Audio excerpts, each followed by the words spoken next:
buka. Saya persilakan Ibu Penatua Marta untuk buka. Kalian kita akan sebelum kita berkenalan dengan pembicara kita siang hari ini, kita dengarkan dulu satu pujian yang sangat memberkati.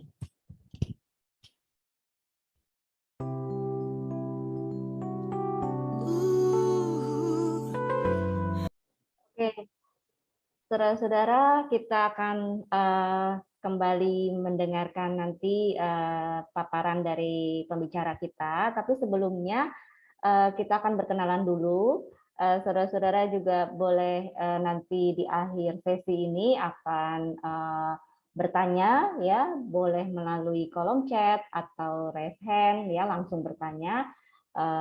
Dan saya akan memperkenalkan dulu pembicara kita sebetulnya yang sudah tidak asing lagi, ya. Saya akan membacakan CV dari narasumber, ya, dari Dr. Wani Devita Gunardi, spesialis mikrobiologi klinik konsultan. Pendidikan beliau di SMAK 1 Penabur 1980 sampai 1983, kemudian FKU Krida tahun 1984 sampai 1992, spesialis mikrobiologi klinik FKUI tahun 2004 sampai 2008, fellowship for infection control di Erasmus Medical Center Rotterdam, Nederland tahun 2013, konsultan mikrobiologi klinik tahun 2018, dan doktor ilmu kedokteran FKUI 2019. Jabatan yang pertama Rektor Ukrida 2020 sampai sekarang. Dosen Departemen Mikrobiologi FKIK Ukrida tahun 2000. Ketua KPPI dan PJ Lab Mikrobiologi Rumah Sakit Eka Hospital BSD, ya, 2008 sampai sekarang. PJ Lab Mikrobiologi dan Biomolekular Rumah Sakit Ukrida 2021 sampai sekarang, dan Ketua PAMKI Cabang Jakarta 2015 sampai sekarang. Peminatan, pencegahan dan pengendalian infeksi, emerging dan re-emerging diseases, antimicrobial resistance, dan sepsis. Nah, itu sekilas kurikulum dari Dr. Wani Devita Gunardi. Selamat, kita sapa dulu ya dokter pembicara kita ini. Selamat siang, Dr. Wani. Selamat siang, Dr. Sofia. Untuk dokter. Ya, terima kasih. Salam sehat selalu juga untuk Dr. Sofia dan Ibu Bapak semua. Ya, siang hari ini kita sudah sangat antusias, Dok, untuk mendengarkan materi yang akan dokter sampaikan. Dan untuk mempersingkat waktu, Dr. Wani, waktu dan tempat kami persilahkan. Baik, terima kasih Dr. Sofia. Izinkan juga saya menyapa kembali sekali lagi buat Ibu Bapak semua. Terima kasih, selamat siang, salam sehat, salam sejahtera. Pertama-tama saya ingin mengucapkan banyak terima kasih atas kesempatan yang diberikan oleh Komisi Dewasa GKI Gunsa untuk saya boleh berbagi atau sharing beberapa hal terkait yang sedang tren saat ini, yaitu Omicron, sesuai dengan topik yang menarik, Welcome Omicron, Bye-bye Pandemic, begitu ya. Nah, memang ini menjadi perbincangan dalam beberapa minggu terakhir ini. Apakah ini akhir daripada pandemi? Izinkan saya untuk melengkapi keterangan saya nanti.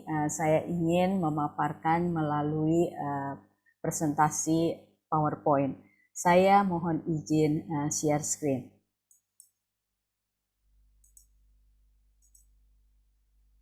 Apakah sudah terlihat, Dr. Sofi? Sudah, Dok. Ya, saya slideshow. Ya. Ya. Oke, baik. Sudah jelas, Dok. Jelas, suara saya juga jelas ya? Jelas, sangat jelas, Dok. Ya. Mohon izin nanti, Dr. Sofi, kalau waktunya memang lewat atau mendekati selesai, tolong saya diingatkan saja ya, baik. Dok. Baik, Dokter. Ya, baik, terima kasih. Jadi emang topik yang diangkat oleh Komisi Dewasa GKI Gunsa ini menarik. sekali ya. Welcome Omicron, bye bye pandemic begitu ya. Saya kasih tanda tanya seperti yang kemarin, apakah iya bye bye pandemic begitu ya saat ini, karena ini masih menjadi diskusi yang panjang dari seluruh dunia begitu ya terkait beberapa hal yang terjadi saat ini. Mungkin untuk kita lebih tahu lebih detail beberapa hal terkait keadaan situasi Omikron dan keadaan pandemi saat ini, mungkin saya izin mengajak beberapa topik bahasan yang lebih detail nanti untuk melihat apakah itu bye-bye pandemi kita masuk ke arah endemi, begitu ya. Jadi endemi versus pandemi. Kemudian tentu kita juga mau melihat update terakhir perkembangan dari pandemi saat ini, baik di dunia maupun di negara kita di Indonesia, karena yang namanya pandemi tentu keadaan di Indonesia ini tidak lepas dari keadaan yang terjadi secara global di dunia.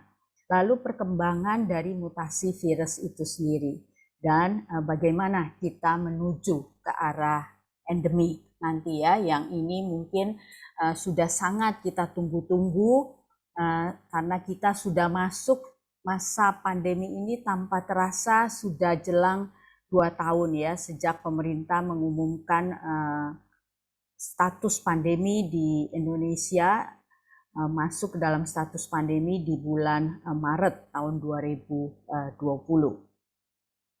Jadi topik pertama kita adalah endemi versus pandemi. Jadi kita perlu tahu dulu apa pengertian kira-kira apa yang disebut status endemi, apa yang disebut status pandemi. Nah, sebenarnya kriteria endemi, epidemi, pandemi ini merupakan istilah yang dipakai dalam epidemiologi, yaitu ilmu yang mempelajari terkait keadaan atau situasi penyakit di dalam suatu lingkungan tertentu begitu ya. Nah, istilah endemi kalau digambarkan dengan gambaran virus seperti ini, infografisnya. Jadi kalau endemi itu atau konteks kecilnya kita sebut bisa disebut wabah adalah suatu kejadian penyakit yang ada di satu daerah tetapi masih penyebarannya sangat-sangat terbatas dan dapat dikontrol. Pada keadaan tertentu ini bisa menjadi suatu keadaan wabah. Jadi endemi ini bisa berubah juga menjadi wabah. Jadi kasusnya meningkat dengan cepat, tetapi masih terbatas di wilayah tersebut begitu ya. Kasusnya meningkat yang tadinya contoh misalnya hanya 1-2 kasus tiba-tiba menjadi 10 kasus. Tetapi masih terlokalisir di wilayah itu. Nah, kalau kasusnya meningkat dengan cepat dalam waktu tertentu, itu kita kenal dengan wabah. Tetapi kalau kasus itu ada setiap kali dan setiap tahun tetap berulang, itu bisa kita katakan sebagai endemi. Contohnya, misalnya kasus yang kita katakan demam berdarah, itu setiap tahun ada ya. Di beberapa wilayah. Nah, itu kita katakan penyakit ini masuk dalam status endemi begitu. Nah, status yang lebih lagi, yang lebih luas lagi itu epidemi. Berarti status yang tadinya endemi terlokalisir di wilayah tertentu ini melebar meluas ke beberapa wilayah dan menimbulkan menimbulkan tingkat keparahan yang lebih berat dari penyakitnya.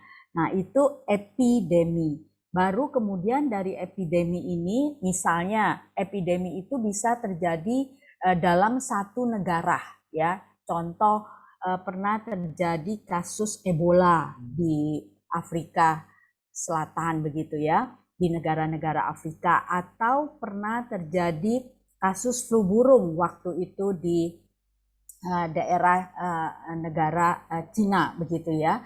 Nah, ini kita katakan epidemi ya. Kalau itu melebar meluas lagi ke ke seluruh dunia dengan jumlah yang besar dan terus-menerus berkelanjutan karena tidak bisa dikontrol dalam waktu yang singkat, itu kita katakan sebagai pandemi seperti situasi kita saat ini ya, seluruh dunia, dan tidak bisa diputus rantai penularannya dalam waktu yang singkat. Seperti yang kita rasakan saat ini, kita menjalani pandemi hingga memasuki 2 tahun. Nah, dari endemi versus pandemi ini bisa berubah situasinya ya. Jadi kalau mulai dari mulai adanya penyakit, kemudian penyakit itu menyebar, meluas begitu, tapi masih terlokalisir misalnya, itu namanya penyebaran. Baru kemudian bisa timbul yang nama ini masuk ke arah mulainya timbul ke arah penyebaran yang meningkat dengan cepat, itu outbreak atau wabah. Nah, pada kondisi ini bisa dengan cepat kita atasi, terlokalisir di satu wilayah itu, kita melakukan namanya tindakan eradikasi. Tetapi bisa juga keadaan ini berlanjut tadi, dari kalau tidak bisa ditangani dengan baik maka berlanjut menjadi epidemi, artinya keluar dari wilayah itu dan menyebar dan bisa meluas menjadi pandemi. Tetapi dari pandemi ini bisa kembali menjadi epidemi, jadi terlokalisir hanya di beberapa wilayah negara, baru kemudian ini bisa berlanjut menjadi endemik. Ya, dan siklus ini bisa selalu berubah ya. Dari endemik ini bisa sewaktu-waktu kalau tidak terkendali dengan baik dia menjadi epidemik lagi dan menjadi pandemik. Jadi inilah yang harus nanti kita kontrol dan kita atur penyebarannya. Tentu ada beberapa mekanisme dalam mengatur hal tersebut. Nah, kalau dilihat dari kemunculannya, biasanya kalau kasus-kasus penyakit menular, terutama penyakit infeksi yang menular itu, yang timbul tahunan seperti demam berdarah atau malaria atau kolera seperti itu biasanya timbulnya tahunan, bisa ya, dalam setiap tahun selalu ada kejadian. Tetapi tidak demikian dengan pandemi, karena pandemi itu masanya panjang dan biasanya kalau kita putus berarti kita sudah mampu mengontrolnya dan dia akan kembali masuk ke area endemi ini ya.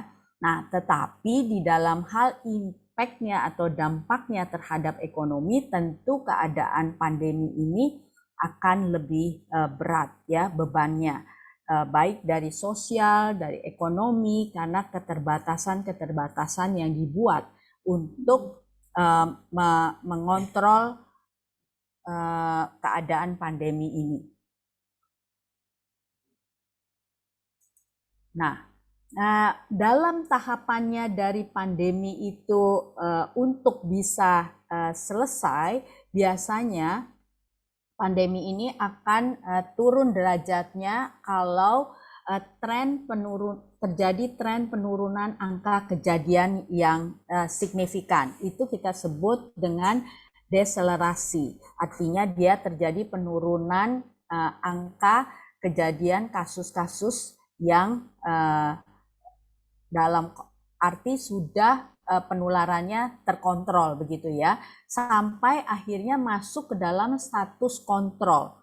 Nah, status kontrol ini berarti dengan adanya penurunan itu tidak seperti yang kayak kemarin kita terjadi ya, kita sempat turun kita kemarin puncak, pernah sekali puncak di bulan Agustus, Juli Agustus 2021. Kita turun dengan baik sampai Desember.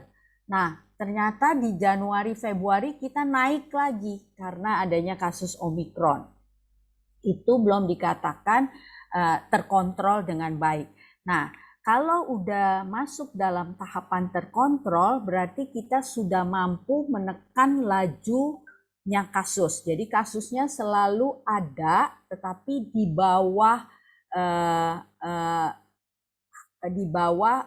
target yang menandakan kasus itu meningkat begitu ya.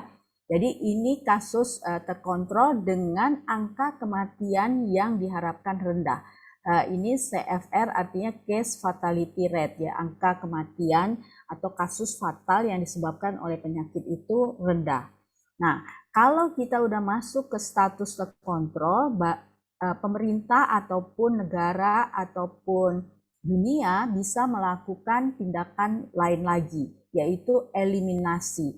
Kita berusaha menekan kasus itu serendah-rendah mungkin dan menjadi tidak masalah kesehatan. Nah, penyakit TB yang ada saat ini masuk dalam status eliminasi. Jadi pemerintah saat ini untuk penyakit menular TB itu sudah melakukan tindakan eliminasi. Jadi berusaha menekan kasus TB ini serendah mungkin dan diharapkan itu terjadi di tahun 2025. Tetapi kemungkinan ini akan diperpanjang menjadi 2030 untuk TB begitu ya. Baru kemudian ini akan berlanjut ke eradikasi ya. Pada beberapa penyakit menular ada yang sudah sampai tahap eradikasi. Contohnya cacar monyet ya, Ibu Bapak mungkin sekarang itu ada di tahun 70-an tapi saat sekarang ini sudah tidak dikenal lagi adanya cacar monyet. Jadi beberapa indikator diperlukan untuk menentukan kapan kita masuk ke status terkontrol ini. Nah, status terkontrol inilah yang mungkin bisa kita beri gambaran sebagai endemi begitu ya. Jadi indikator penentuan untuk bisa masuk ke sini tentu ada indikator dari epidemiologi dan indikator dari angka cakupan vaksinasi atau obat-obatan atau fasilitas kesehatan lainnya. Nah, epidemiologi yang masuk di sini mungkin kita akan melihat parameternya. Apakah kasus konfirmasi barunya berapa? Case fatality rate-nya apakah sudah turun? Jumlah tes lacak atau tes yang dilakukan untuk mengkonfirmasi kasus apakah sudah sesuai dengan target yang ditetapkan. Nah, biasanya karena ini kasusnya pandemi, berarti WHO akan memberikan indikator-indikator ini untuk menentukan apakah status ini sudah bisa beralih ke endemi atau status pandemi diturunkan. Nah, topik kita yang kedua yaitu tentu kita harus mengupdate sekarang perkembangan pandemi kita saat ini udah sampai mana sih? Udah terjadi penurunan tren belum atau deselerasi? Dan deselerasi ini apakah sudah terkontrol begitu ya? Nah, ini mungkin kita akan lihat saat ini. Nah, update perkembangan pandemi secara global di dunia sampai saat ini masih ada kasus baru. Jadi ini kurang lebih kasus baru yang masih terjadi di seluruh dunia. Ada 47 juta kasus yang terjadi di seluruh dunia dengan angka kematian yang masih juga cukup besar di 238 ya. Ribuan angka kematian per 28 hari. Ini bukan di seluruh dunia, tapi per 28 hari. Kalau total angka kematian itu sudah mencapai jutaan, Ibu Bapak, saat ini yang disebabkan oleh kasus pandemi. Nah, Indonesia sendiri bagaimana?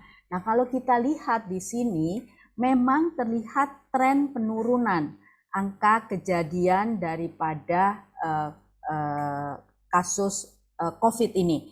Kita lihat di sini terjadi puncak pertama yaitu di bulan Juli Agustus 2021 dan puncak kedua terjadi di pertengahan Februari ya, Februari 2022. Nah, ini nanti kita akan lihat ini penyebabnya siapa.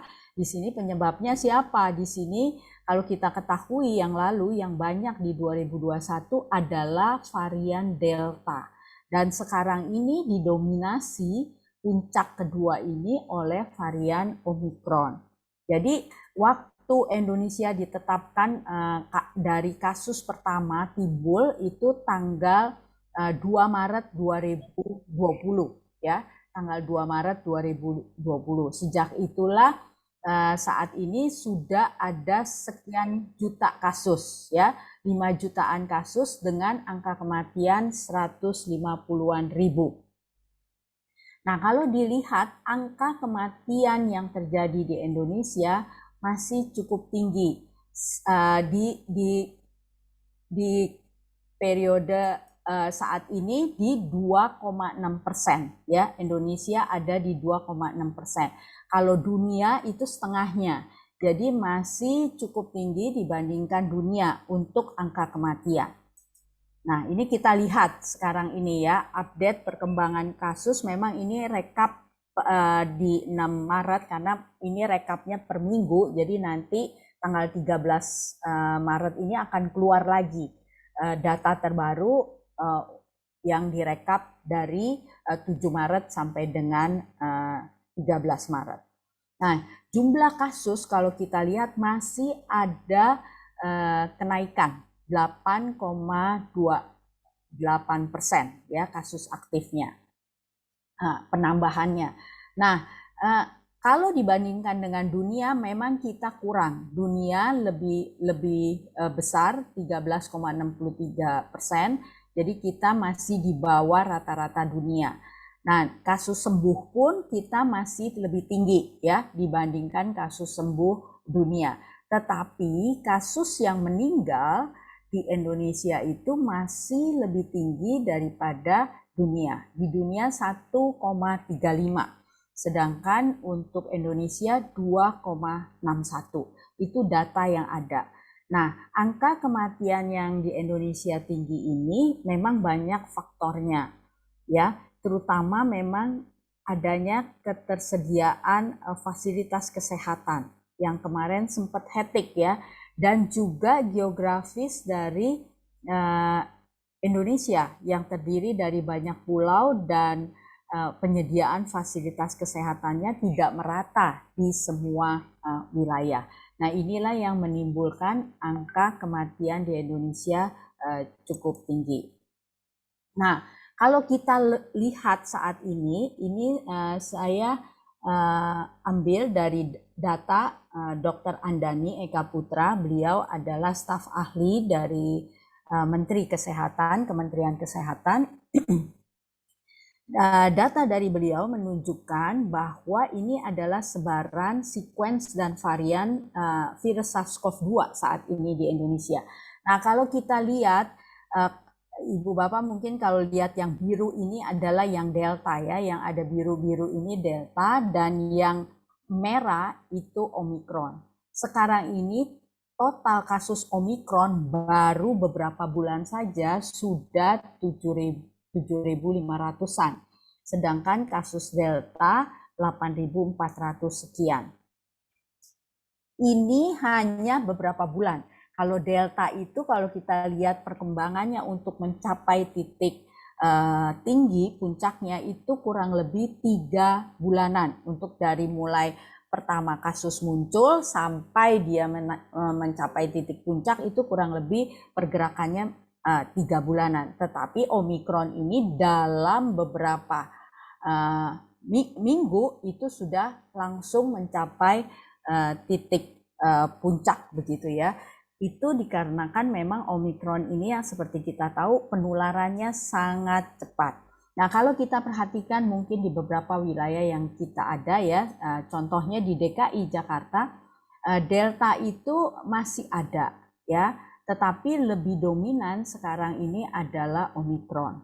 Demikian juga Banten ya, Banten atau wilayah Jabodetabek tentu yang dekat dengan kita ini sama juga yang paling banyak adalah Omikron. Tetapi di beberapa daerah lain di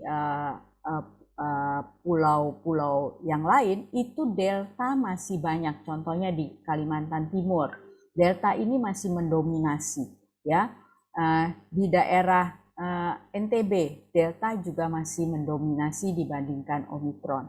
Tetapi di daerah Jawa Barat, Banten, di daerah Pulau Jawa mulai terjadi peningkatan data Omikron ya. Jatim ini masih Delta ya, masih ada deltanya.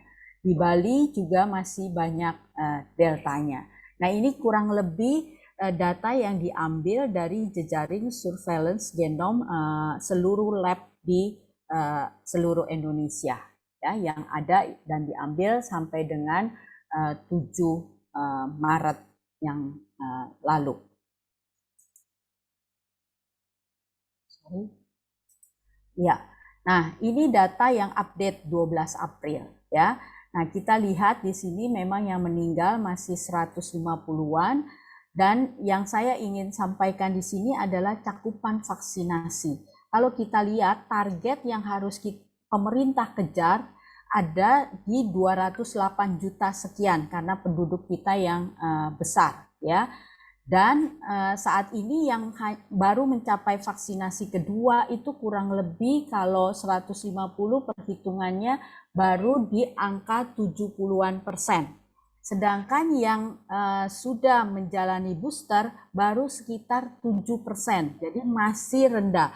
Sedangkan diharapannya untuk mencapai perlindungan atau herd immunity atau kekebalan kelompok yang baik itu minimal 80% cakupan vaksinasi harus tercapai.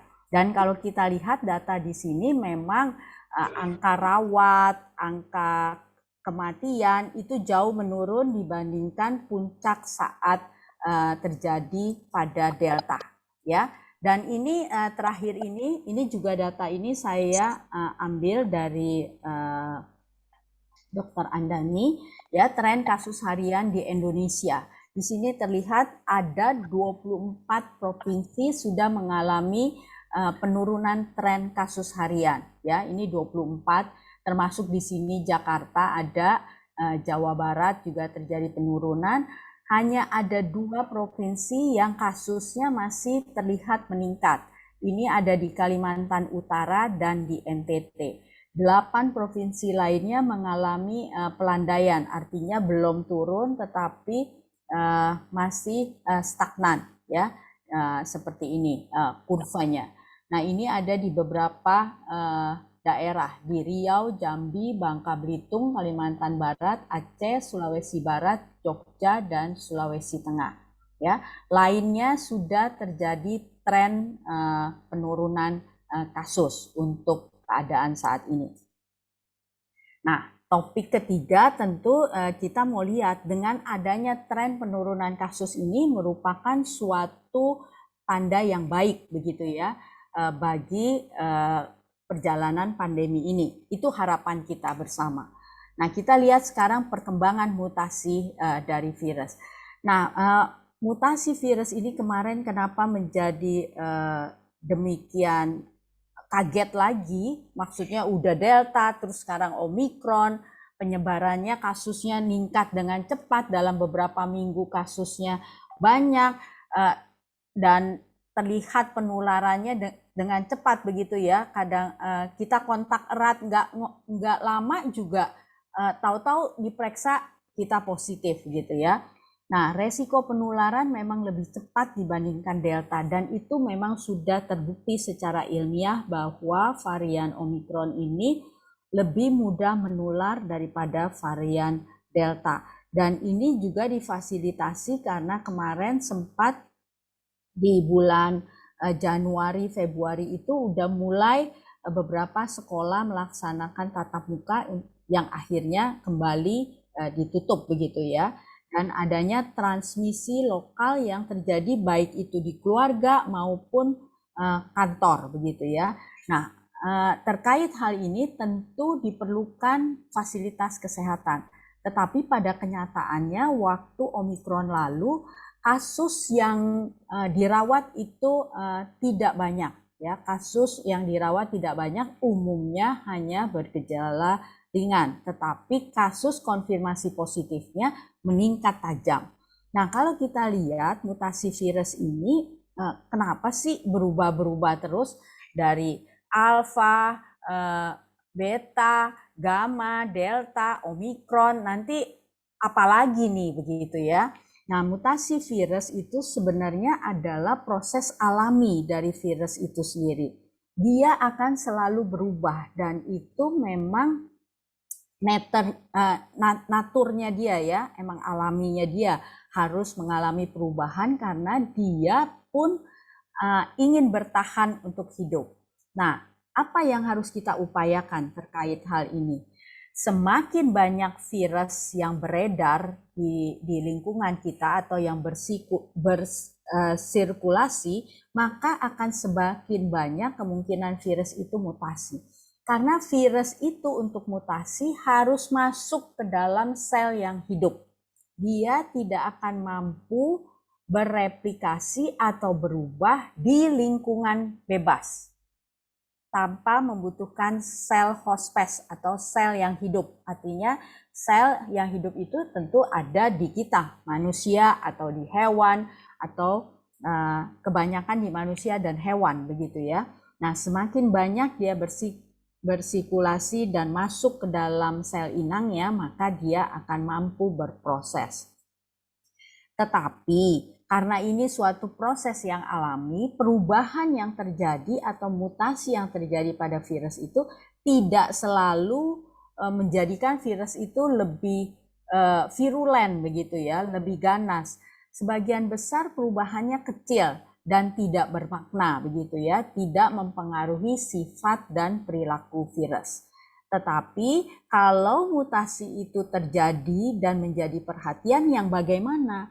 Kalau mutasi itu mempengaruhi cara penularannya, apakah penularannya berubah atau penularannya menjadi lebih cepat, seperti pada Omikron, begitu ya. Lalu efeknya, apakah virus ini menimbulkan penyakit yang lebih berat, begitu keadaan klinisnya, itu pun akan menjadi perhatian. Yang ketiga yang harus diperhatikan, apakah virus itu juga mempengaruhi efektivitas vaksin. Vaksin yang kita punya sekarang ini ternyata nggak bisa lagi nih, kan jadi repot begitu ya. Nah, virus itu bisa berubah mutasi dengan mudah ya, misalnya dia berubah di bagian mahkotanya dengan mengubah DNA-nya atau RNA-nya, maka dia akan menjadi strain yang baru ya. Kalau dia tidak merubah terlalu banyak, dia hanya merubah pada pita genetiknya aja, maka dia kita namakan dengan varian. Tapi kalau dia berubah total, tadinya ini apa yang dikenali warnanya coronanya warna biru, kemudian dia bercampur dengan adanya genetik lain dia berwarna merah, artinya dia akan merubah sifat dari virus itu sendiri. Ini yang disebut sebagai strain baru. Kalau dia tidak merubah sifat, perubahannya hanya kecil saja, dia kita kenal dengan varian. Ini mungkin yang perlu kita ketahui juga. Nah, ini beberapa varian yang muncul, varian of concern. Ini istilah yang digunakan oleh WHO. Artinya varian yang menjadi perhatian. Nah, ini udah ada. Ibu Bapak udah kenal ya, ada alfa, ada beta, ini beta yang dari Afrika Selatan, alfa yang dari Inggris ya, kemudian ada yang gamma dari Brasil, kemudian ada yang terakhir delta dari India. Nah, ini yang baru lagi adalah Omikron yang juga dari Afrika awalnya ya. Nah, kita lihat. Kalau dilihat dari awal pertama virus itu diketemukan, kemudian dia berkembang menjadi mutasi yang awal-awal ini, yang D614G. Ini yang awal-awal nih, di 2020 ya. Di Januari 2020 dia udah langsung berubah. Nah, inilah yang menjadi cikal bakal menjadi berbagai varian ya. Nah, ini yang lebih lengkap. Jadi ini dari cikal bakal yang D614G ini pada Januari 2020 dia berubah menjadi gamma yang ketemu di Brasil, kemudian alpha yang ketemu Inggris, kemudian ini Omikron, Beta dan Delta. Jadi kalau kita lihat Omikron ini asalnya bukan dari Delta, tetapi dari D614G ini, ya. Jadi ini beberapa turunan atau varian yang baru dari virus itu sendiri. Nah, kalau kita lihat, jadi ini ya, kita lihat di sini, Omikron itu langsung naik ya jumlahnya itu dalam waktu beberapa minggu. Sedangkan kalau Delta itu bisa naiknya puncaknya hampir memakai waktu 3 bulanan ya. Demikian juga Beta. Walaupun Beta ini tidak naik tinggi seperti Delta kemarin.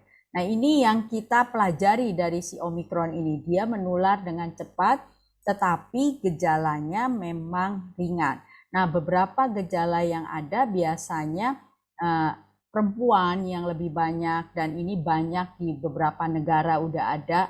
Nah, usianya kebanyakan 18 sampai 39 yang paling banyak, tetapi gejalanya lebih ringan, ya. Nah, banyak kasus kematian karena Omikron itu terjadi pada orang lanjut usia dan orang yang memiliki komorbid dan yang belum divaksinasi, ya. Jadi yang terbanyak tanpa vaksinasi. Tetapi kalau yang tidak bergejala biasanya atau gejalanya ringan itu dia sudah tervaksinasi minimal 2 dosis. Nah, ini yang kita lihat yang tadi ya. Ini varian of concern SARS-CoV-2 saat ini ya, yang seperti tadi saya sampaikan ada Alpha, Beta, Gamma, Delta, Omicron, and what next gitu ya kalau kita nanya. Apalagi nih gitu ya. Nah, ini yang harus kita siapkan kalau kita mau masuk ke dalam tahapan pandemi ini terkontrol ya. Kalau udah terkontrol berarti kita bisa masuk ke arah status endemi. Nah, ini yang kita lihat pada tahun 2021 kemarin Delta yang banyak, kemudian 2022 Omikron. Jadi saat ini seluruh dunia kebanyakan Omikron.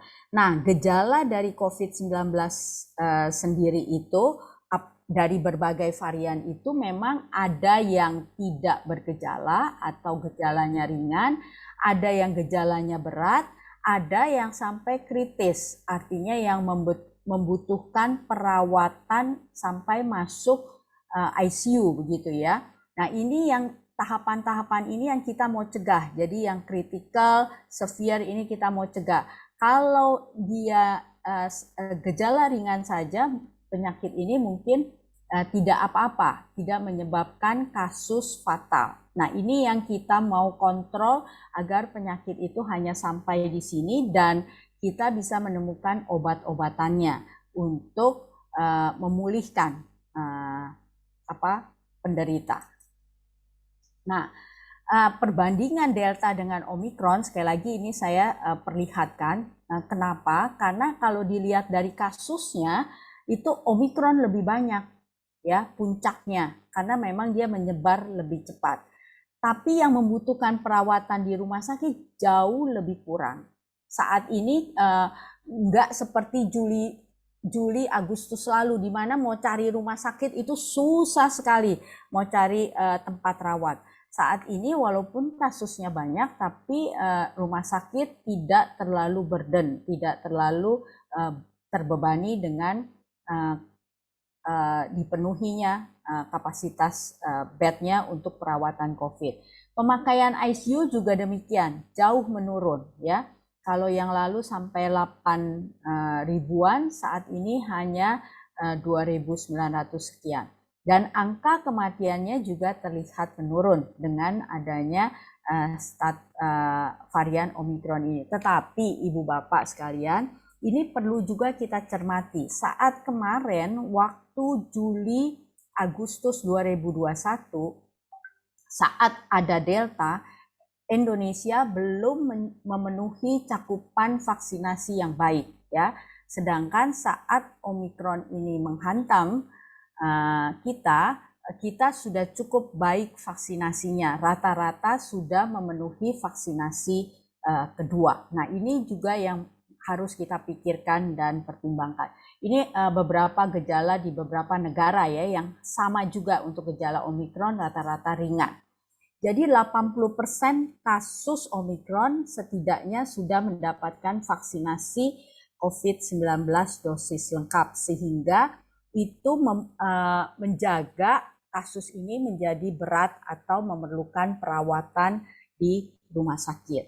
Dan 54% dosis sudah lengkap dan 33% dari beberapa, ini data dari beberapa yang dirawat ya, yang dirawat ataupun yang terkonfirmasi positif Omikron itu 33% sudah mendapatkan booster. Nah, Ibu Bapak, terkait Omikron ini sekarang juga ada ditemukan beberapa varian. Mungkin Ibu Bapak juga udah dengar, ada yang B1 lah, ada yang B2 lah, begitu ya. Ini varian lagi, ada beberapa perbedaan. Nah, di Indonesia ditemukan varian B2 lebih dominan dibandingkan varian B1 ya. Nah, daerah yang banyak terkait varian yang B2 ini ada di daerah Banten dan DKI dan Jawa Barat ya. Itu udah ditemukan beberapa kasus. Kalau kasus-kasus lainnya masih di pulau-pulau lain masih sedikit.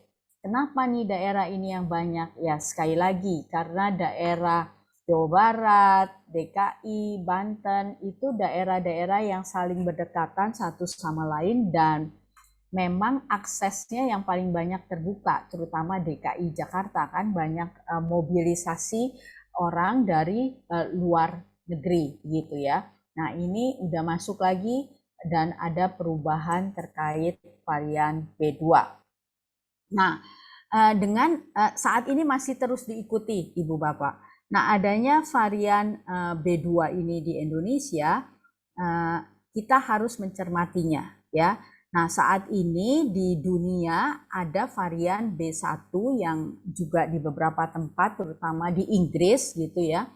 Ternyata dilihat lagi ada rekombinasi, ada perkawinan lah istilahnya begitu ya antara keturunan Delta dengan keturunan Omikron begitu. Nah saat ini sudah diketemui di Inggris dari Januari sampai 16 Januari itu 32 kasus ya. Nah ini masih terus dipelajari sih sifat daripada virus ini. Apakah virus ini menjadi lebih lemah, deltanya nggak jadi lebih ganas begitu ya. Jadi kan begini, yang kita takutkan kan gini, Delta varian yang menimbulkan resiko penyakit yang berat begitu ya, kerusakan yang ditimbulkan oleh varian Delta itu berat. Nah si Omikron ini varian yang mudah menular. Jangan kalau dia kawin istilahnya yang kuat-kuatnya yang dapat gitu ya, yang kuat menular dan yang kuat membuat penyakit itu lebih berat. Nah ini yang tidak kita harapkan, tetapi ini terus sedang dalam pengamatan dan dilakukan untuk melihat apakah kemampuan transmisi dari virus yang baru ini sama seperti Omikron, begitu ya. Nah kita masih tunggu tanggal mainnya Ibu Bapak. Nah sekarang yang terakhir bagaimana kita menuju endemi ya. Nah tentu kita sebagai orang yang beriman, kita punya sumber kekuatan. Kita ada Tuhan kita Yesus Kristus ya yang menjadi penolong yang setia dan pemelihara.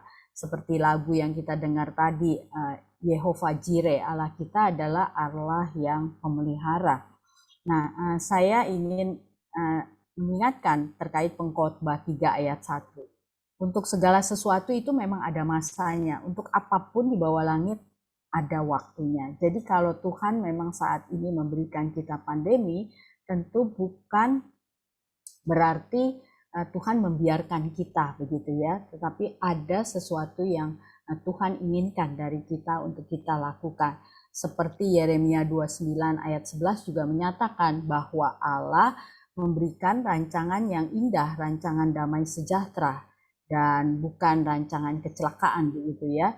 Dan tentu yang Tuhan berikan adalah kita harus penuh pengharapan dalam melewati masa pandemi ini. Ini harus menjadi sumber kekuatan kita, Ibu Bapak, sehingga kita tidak bimbang, khawatir dalam menghadapi masa pandemi ini. Sekali lagi, untuk menuju endemi, kita perlu beberapa indikator seperti laju kasus baru, case fatality rate, dan angka cakupan vaksinasi harus sesuai target nasional, yaitu minimal 80%.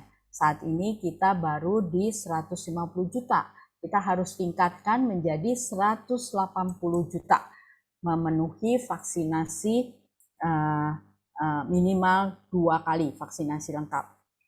Nah, ini saya ambil data, Ibu Bapak boleh juga nih mengakses ini ya, link ini untuk bisa mempelajari lebih jelas begitu ya. Saya hanya mengcapture saja di sini bahwa Indonesia saat ini kalau dilihat dari beberapa negara lain yang cakupannya vaksinasinya sudah hampir mencapai di atas 80%, itu udah ada di beberapa negara. Tapi Indonesia ini masih belum ya. Kalau dilihat nih masih diberikan warna merah, berarti itu belum mencapai target yang ditetapkan oleh WHO ya, target cakupannya. Jadi ini Indonesia masih harus memenuhi target cakupan vaksinasinya.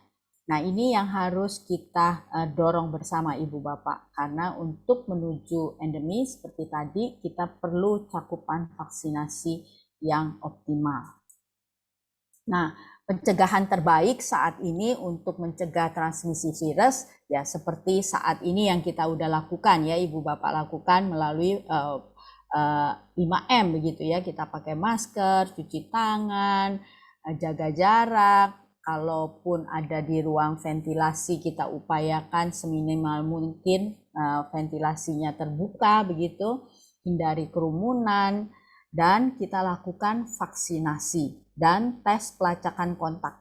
Ini saya tekankan sekali untuk pentingnya melakukan tes.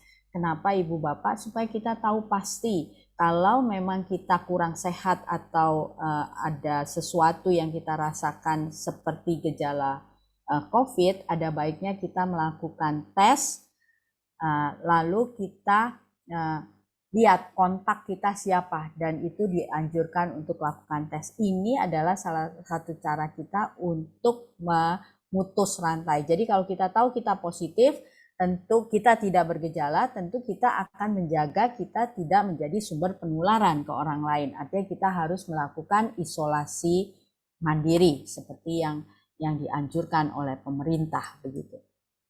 Jadi ini prinsip sehari-hari untuk kenormalan yang baru. Nanti kalau Ibu Bapak pun nanti masuk ke endemi, fase endemi, saya rasa kita tetap harus terbiasa untuk hidup sehat seperti kita lakukan pada masa pandemi ini, karena banyak hal yang mungkin tidak akan bisa kembali normal seperti sebelum pandemi begitu ya. Jadi hal-hal yang baik tentu kita adopt untuk kesehatan kita. Nah, ini beberapa hal yang lebih-lebih ya, artinya kita lebih jaga jarak, lebih menjaga kebersihan, dan berkumpul tidak dalam jumlah orang yang banyak, lebih menggunakan fasilitas ruang terbuka, dan lebih cepat dalam melakukan segala sesuatu ya terkait tatap muka begitu ya. Kalau bisa nggak usah terlalu lama-lama begitu. Nah, ini apa yang harus kita lakukan untuk mencegah gelombang 3 nih. Karena ini kan kita nggak mau lah tadi Delta naik, turun, Omikron naik, ntar Omikron turun, naik lagi yang berikutnya. Tentu tidak kita harapkan. Nah, ini yang harus kita bantu. Jadi kita tetap harus menjaga protokol kesehatan tadi, lalu mengajak atau mengedukasi orang-orang terdekat kita ataupun masyarakat yang kita kenal untuk melakukan protokol kesehatan dan vaksinasi begitu. Dan tentunya yang paling penting juga cara hidup kita yang sehat ya, untuk meningkatkan sistem imun kita. Artinya kita makan makanan yang baik, gizi yang baik, istirahat yang cukup, itu tentu akan sangat membantu. Jadi pada akhirnya apapun nanti varian yang akan muncul, kita harapkan kita bisa kendalikan dengan sistem imun kita, dan kita tahu cara penularannya bagaimana, dan itu kita bisa putus rantai penularannya. Mungkin itu yang bisa saya sampaikan. Sekali lagi saya ucapkan terima kasih khusus kepada Dr. Andani yang saya pakai beberapa data dari beliau untuk paparan kali ini. Dan sekali lagi terima kasih Ibu Bapak atas waktu dan kesempatannya. Saya mohon maaf kalau ada hal yang kurang berkenan dari apa yang saya sampaikan. Saya kembalikan kepada Dr. Sofi. Terima kasih, Dok.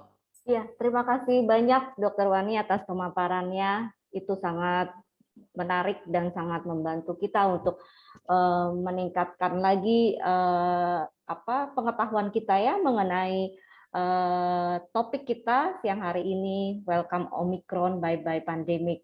Nah, kita akan buka sesi diskusi kita. Sebelum itu mungkin karena para peserta masih lengkap, izin untuk Bapak Ibu sekalian untuk kita bisa ambil foto bersama untuk membuka kameranya. Setelah itu saya akan bacakan pertanyaan-pertanyaan yang masuk. Silakan dibuka kamera untuk kita foto bersama dulu.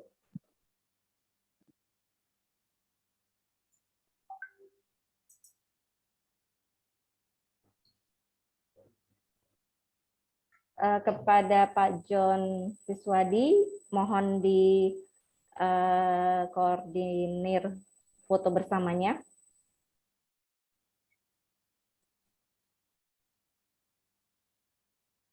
Baik Bapak Ibu, kita akan mulai sesi foto. Kita mulai dari screen pertama. Kameranya dibuka, senyumnya dipertahankan supaya giginya kelihatan semua. Oke, kita masuk ke screen nomor 2. Screen nomor 2 masih ditahan. 1, 2, 3. Screen kedua. Screen kedua, kita masuk screen ketiga. Ketiga semuanya gelap. Tapi nggak apa-apa, saya foto dalam kegelapan Bapak Ibu. Iya. Screen ketiga foto dalam kegelapan. Sekarang sebentar Bapak Ibu ya. Ini screen. Oke, sekarang kita masuk screen keempat. Foto lebih dalam kegelapan lagi. Semakin pekat. Iya. Sesi foto selesai Bapak Ibu. Terima kasih untuk partisipasinya. Terima kasih Pak John. Ibu Dr. Sofi, silakan Bu. Ya, terima kasih ya Pak John. Oke, kita akan segera lanjut kepada sesi diskusi kita. Ada beberapa pertanyaan yang masuk, Dr. Wani akan saya bacakan.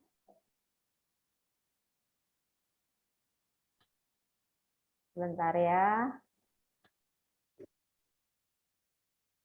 Oke, pertanyaan pertama dari Pak Erdi Sutanto. Judul bincang-bincang hari ini, apakah confirm bahwa apakah confirm bahwa status pandemi sudah dicabut? Dr. Wani mohon pendapat atas informasi di bawah ini. Yang pertama, sesi tanya jawab Bill Gates dengan Direktur Global Health Governance atau Devi Sridhar. Omikron kemungkinan jadi virus terakhir dari virus SARS-CoV-2. WHO membantah Bill Gates melalui Dr. Maria van Kerkhove dan Direktur WHO Tedros Adhanom. Memang beberapa negara sudah landai, tetapi bukan berarti gelombang telah selesai. Artinya Omikron bukan varian terakhir. Mana yang benar terhadap pendapat-pendapat di atas? Itu yang pertanyaan pertama, mungkin dokter bisa jawab dulu. Iya, terima kasih Dokter Sofi. Terima kasih Pak Erdi atas pertanyaannya. Status pandemi dicabut rasanya tidak ya, tidak ada declare resmi apakah itu dari WHO ataupun pemerintah Indonesia sendiri belum ada menyatakan pandemi berakhir ya.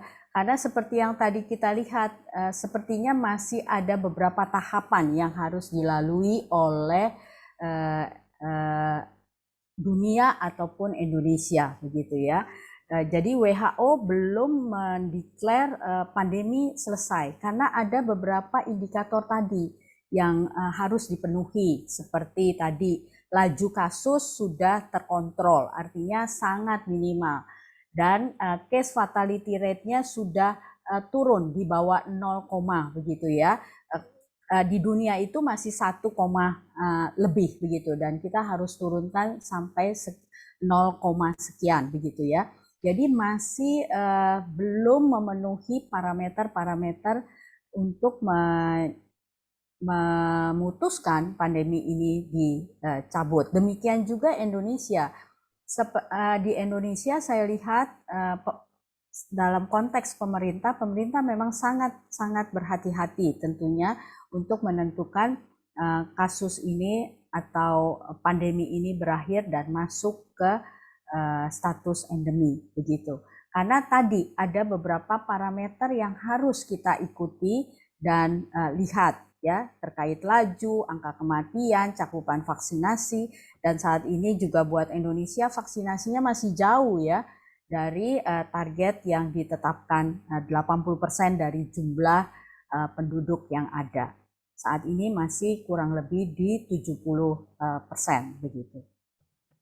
Lalu terkait WHO bantah terkait hal tersebut apakah Omikron ini akan menjadi varian terakhir. Nah, tadi seperti saya sampaikan di beberapa slide terakhir ada munculnya varian lain begitu ya yang ditemukan adanya gabungan dari turunan daripada Delta dan turunan dari Omikron yang B1 begitu.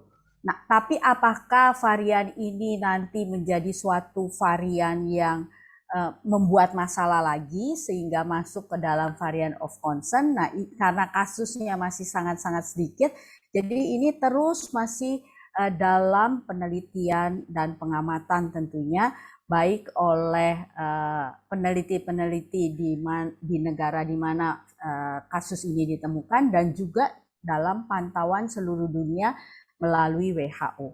Demikian Dr. Sofi. Iya, terima kasih Dr. Wani. Ini masih ada lagi pertanyaan dari Pak Erdi yang kedua, Dokter.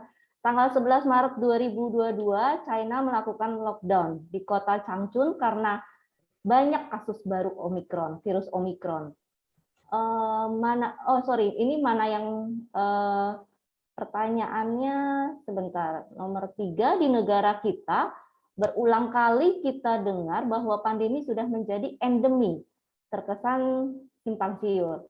Kita mendapat informasi surat edaran Satgas nomor 9 tahun 2022 sudah dicabut, tetapi BNPB melalui Kepala Pusat Data berita tersebut tidak benar. Artinya sampai saat ini status pandemi belum bisa bye-bye. Terima kasih GPU. Mungkin yang nomor 2 ini, yang tanggal 11 Maret 2022, China melakukan lockdown di kota Changchun karena banyak kasus baru virus Omikron, hanya sebagai informasi aja ya Pak Erdi. Dan yang nomor 3 berarti pertanyaannya di negara kita berulang kali kita mendengar pandemi sudah menjadi endemi. Tadi sudah dijelaskan ya, Dokter Wani, mungkin ada tambahan? Ya, baik Dokter Sofi. Jadi sekali lagi mungkin saya sampaikan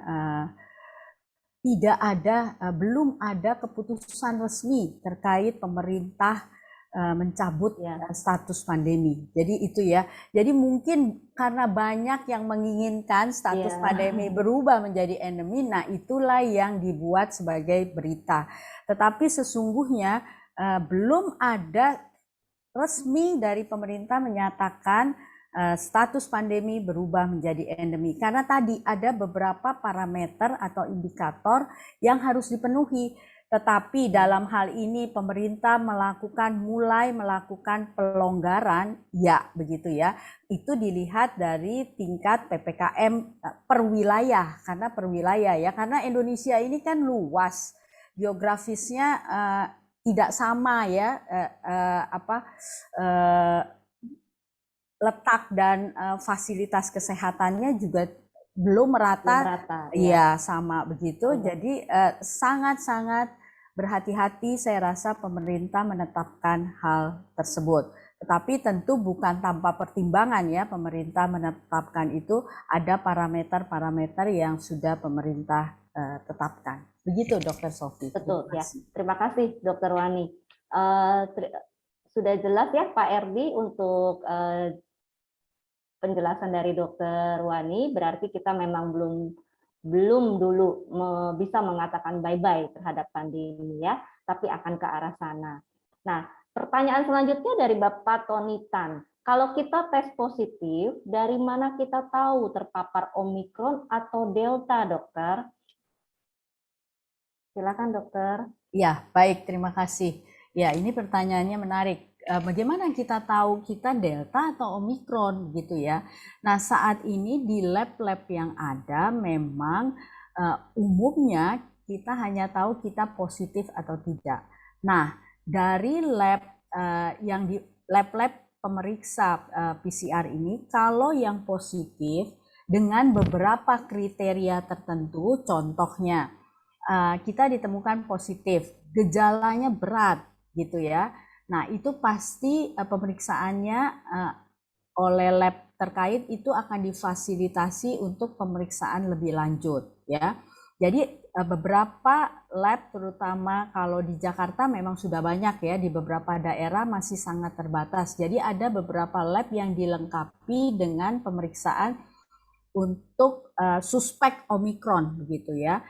Karena Omikron ini memang punya sesuatu mutasi yang berbeda dengan Delta di protein S. Jadi pemeriksaannya dilanjutkan dengan memeriksa gen tambahan. Jadi kalau di lab biasa itu hanya memeriksa 2 gen, maka di lab khusus yang dikolaborasikan dengan pemerintah, dalam hal ini kalau di Jakarta saya tahu pasti ada beberapa lab yang difasilitasi oleh pemerintah untuk pemeriksaan suspek Omikron.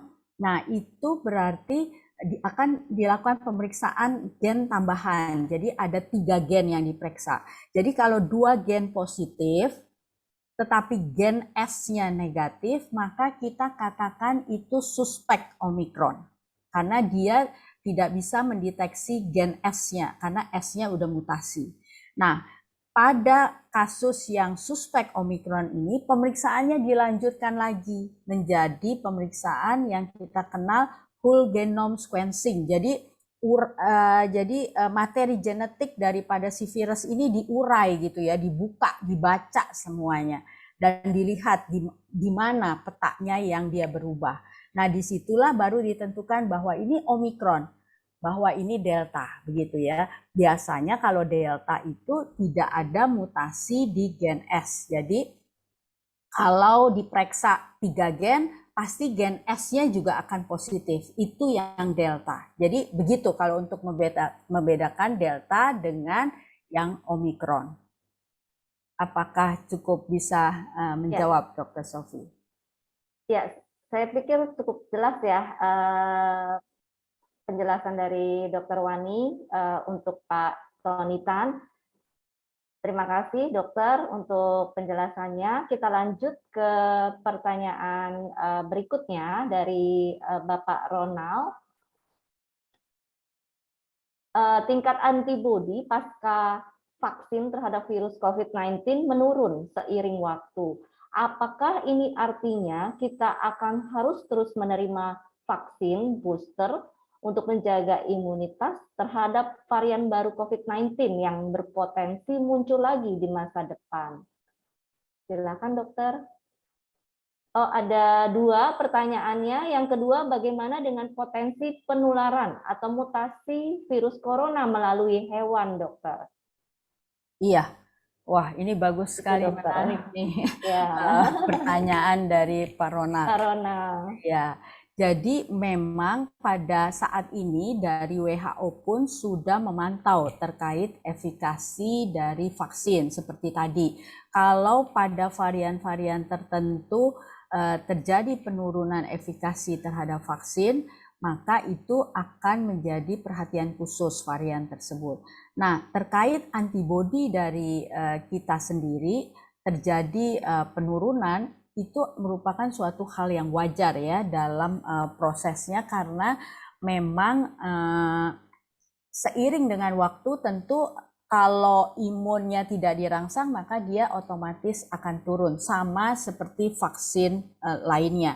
Hanya kenapa ini sih kita mesti booster lagi begitu ya, karena kita masih dalam status pandemi begitu ya. Sebenarnya sama dengan vaksin-vaksin lainnya, contohnya vaksin tifoid, misalnya untuk demam tifoid, itu kita juga divaksin, itu idealnya kita setiap beberapa tahun kemudian divaksin lagi karena pasti turun. Tetapi karena kasusnya tidak banyak dan kita udah tahu cara menjaganya, tentu nggak setiap kali, tidak menjadi keharusan kita harus divaksin ulang atau booster begitu ya. Itu beberapa contoh perbandingan dengan vaksin lainnya. Seperti juga pada anak-anak misalnya ada ulangan-ulangan yang harus dilakukan. Nah, untuk vaksin seperti saat ini pada masa pandemi memang kita memang belum tahu, karena ini virusnya seperti tadi selalu bisa terjadi perubahan-perubahan, dan itu karena hal yang baru dan masih terus dipelajari. Jadi kalau memang untuk booster, seturut dengan data penelitian yang dikumpulkan, tentu kita akan diberikan panduannya. Berapa sih nanti lamanya kita harus dilakukan ulangan atau booster. Nah, saat ini memang diketahui efeknya setelah 6 bulan terjadi penurunan. Tetapi apakah nanti setiap 6 bulan kita harus divaksin? Tentu saya nggak bisa berani menjawab saat ini karena ini masih dalam proses penelitian riset lebih lanjut terkait juga dengan perkembangan varian dari virusnya. Ya, itu terkait booster. Lalu yang tadi gimana nih? Karena dia kan bisa mutasi juga di sel hidup hewan. Oh iya, benar sekali. Nah, virus ini sendiri, SARS-CoV-2 ini sebenarnya asal muasal pastinya adalah dari virus hewan, bukan pada virus manusia. Dia awalnya ya, dia banyak di kelelawar, kemudian makin lama berubah, dan pada waktunya kemarin diduga dimulai di Wuhan, itu juga timbulnya awalnya di pasar yang menjual, di market yang menjual hewan-hewan liar begitu. Nah, hewan liar ini kontak dengan manusia dan virus itu kemudian berevolusi, bermutasi dan sebagainya. Jadi memang sangat-sangat mungkin virus ini bisa bermutasi di hewan. Hanya setiap virus mempunyai karakteristik tersendiri. Artinya kita tahu nanti hewan-hewan apa saja sih yang kemungkinan bisa menjadi host daripada si virus ini. Karena virus ini untuk nempel di sel inang, dia seperti harus punya kunci yang cocok begitu ya, baru dia bisa masuk. Jadi dia harus punya reseptor, kita bilangnya. Jadi kalau reseptornya cocok dengan sel inangnya, maka dia akan klop, dia bisa masuk. Tapi kalau dia nggak cocok, dia nggak akan nempel, nggak akan masuk begitu. Nah, nanti kita akan lihat juga hewan-hewan apa saja sih, ini pun lagi diteliti lagi, hewan-hewan apa saja sih yang punya kemiripan dengan host reseptor daripada si SARS-CoV-2. Nah, beberapa penelitian ada yang menyatakan bahwa kucing kemarin juga diketemukan virus SARS-CoV-2 ini. Nah, ini masih terus kita amati tentunya, Dr. Sofi. Iya. Ya, terima kasih Pak Ronald untuk pertanyaannya. Ya, terima kasih Dr. Wani. Saya rasa cukup jelas ya Pak Ronald atas jawaban tadi dari Dr. Wani. Saya mengingatkan kembali Bapak Ibu yang mau bertanya silahkan bisa melalui kolom chat, bisa langsung langsung bertanya dengan raise hand atau dengan membuka mikrofonnya. Langsung ditanyakan apa saja yang memang Bapak Ibu belum mengerti atau belum memahami. Waktunya masih cukup banyak tersedia ya. Saya lanjut dengan pertanyaan berikutnya. Ini juga dari Pak Erdi, lagi. Pertanyaannya terkait pertanyaan di atas, menurut Dr. Wani, sudah bisakah kita masuk PPKM level 1? Terima kasih Dr. Wani, GBU.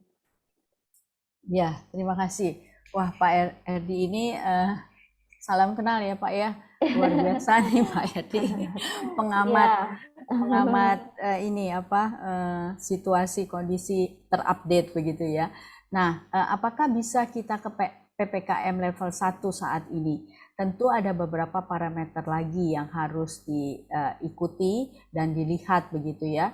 Dan pemerintah seiring tentu dengan munculnya kasus baru. Kalau kasus barunya semakin rendah atau artinya tidak turun naik ya perhariannya kan, karena ini diamati per minggu begitu ya, dari data yang masuk oleh pemerintah biasanya diolah per minggu. Nah, kalau memang trennya terus turun, tentu kita akan bisa masuk ke PPKM level 1 begitu untuk saat kondisi semua terpenuhi. Tetapi tentu kriteria kasus baru ini harus diikuti dengan jumlah pemeriksaan atau tes gitu. Jadi ada kaitannya.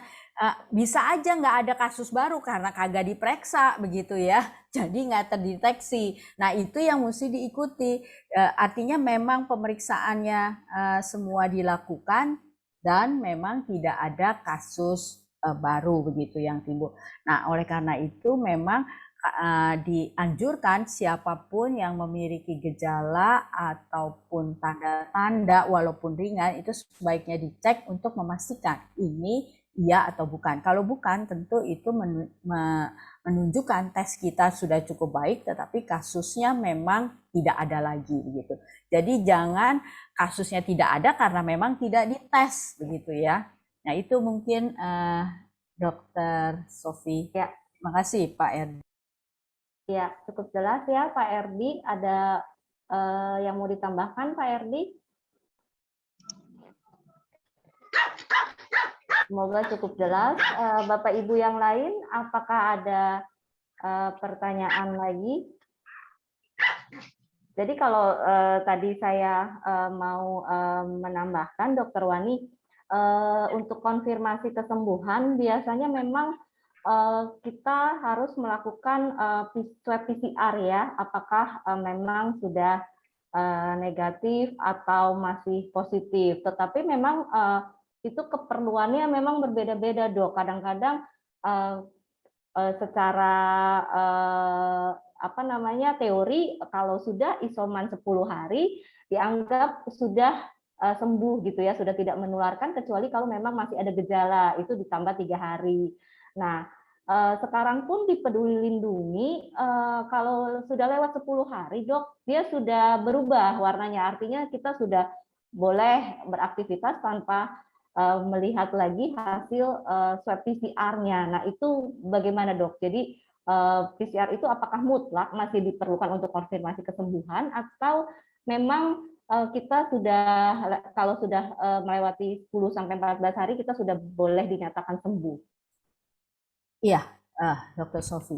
Ya, ini bagus sekali karena ini masih banyak pro kontra begitu ya, terutama untuk izin kerja dan sebagainya Iya, begitu iya. ya, masuk Perusahaan kantor. masih Iya, strict harus ada hasil negatif gitu iya, ya. iya betul.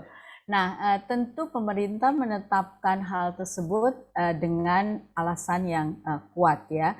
Artinya begini, kenapa kita harus isoman 10 hari? Tentu itu bukan ketentuan yang dikeluarkan, iya 10 hari gitu ya, tanpa dasar. 10 hari itu kita sampaikan ada masa inkubasi pada si virus itu. Jadi kalau virus itu dari masuk kita positif, kita nggak ada gejala tapi terkonfirmasi positif, tentu kita harus isoman kan, karena kan kita ada virusnya, mungkin kita bisa menularkan, tetapi selama masa inkubasi tersebut yang kita tetapkan 10 hari itu virusnya kitanya nggak kenapa-napa, artinya kita nggak tambah sakitnya tambah berat dan sebagainya, tentu artinya virus itu tidak mampu bereplikasi dengan baik di tubuh kita dan menimbulkan gejala, begitu ya. Nah, virus yang tidak bisa bereplikasi di dalam tubuh kita tentu lama-lama dia akan mati dengan sendirinya. Karena virus itu umumnya adalah self-limiting disease. Jadi artinya dia akan mati dengan sendirinya kalau dia tidak mendapatkan tempat untuk bereplikasi. Jadi kalau 10 hari itu tanpa gejala, ya artinya orangnya yang tadi positif terus selama 10 hari nggak kenapa-napa, biasa-biasa aja, tetap segar bugar dan sebagainya, ya artinya dia sudah sehat begitu. Oleh karena itu dengan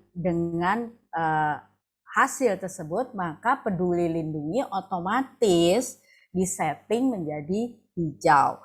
Mungkin waktu diperiksa PCR-nya masih tetap ada begitu ya. Tetapi sekali lagi mungkin saya jelaskan di sini, PCR itu tidak memeriksa virus yang hidup, Ibu Bapak.